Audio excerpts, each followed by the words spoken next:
নবান্ন অভিযানে বিজেপি নেতাদের বিরুদ্ধে একাধিক থানায় অভিযোগ পুলিশের। এফআইআর খারিজের আবেদন আগেই করেছে বিজেপি নেতারা। মামলার দ্রুত শুনানির আর্জি আইনজীবীর, বুধবার মামলার পরবর্তী শুনানি বলে জানা যাচ্ছে। নবান্ন অভিযানে বিজেপি নেতাদের বিরুদ্ধে একাধিক ধারায় মামলা, এফআইআর খারিজের আবেদন আগেই করেছে বিজেপি নেতারা। এবার মামলার দ্রুত শুনানির আর্জি আইনজীবীর, বুধবার রয়েছে মামলার পরবর্তী শুনানি। নবান্ন অভিযানে বিজেপি নেতাদের বিরুদ্ধে একাধিক থানায় অভিযোগ পুলিশের। এফআইআর খারিজের আবেদন আগেই করা হয়েছিল বিজেপি নেতাদের পক্ষ থেকে।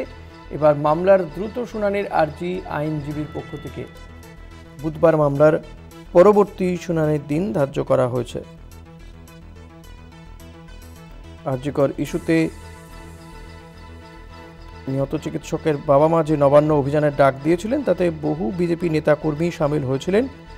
আর সেক্ষেত্রে একাধিক থানাতে অভিযোগও দায়ের করা হয়েছে তাদের বিরুদ্ধে।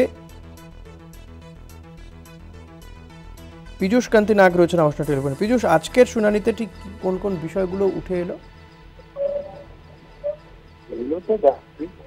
নবান্ন অভিযান নিয়ে বিজেপি নেতাদের বিরুদ্ধে একাধিক থানায় অভিযোগ দায়ের হয়েছে এবং সেখানে এফআইআর খারিজের আবেদন নিয়ে বিজেপি নেতারা কলকাতা হাইকোর্টে দ্বারস্থ হয়েছিল। এই মামলাটি শুনানির দিন থাকলেও আজকে কিন্তু কলকাতা হাইকোর্টের নির্দিষ্ট তালিকায় এই মামলাটি পেছনের দিকে থাকায় দ্রুত শুনানির আবেদন বিচারপতির কাছে আবেদনকারী আইনজীবীরা। বিচারপতি জানিয়েছেন আগামী বুধবার এই মামলার শুনানি গ্রহণ করবেন।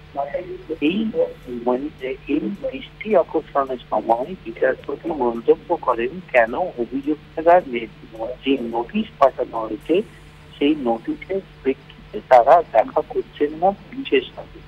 তারা তো আগাম জামিনের আবেদন করেনি, তাহলে পুলিশের মুখোমুখি করতে ওদের অসুবিধা করে। এমনটাই মন্তব্য বিচারপতি জয়চন্দ্রের। মামলা শুনানি আগামী বুধবার। ধন্যবাদ পীযূষ। কথা বলছিলাম প্রতিনিধি পীযূষ কান্তি নাগের সঙ্গে।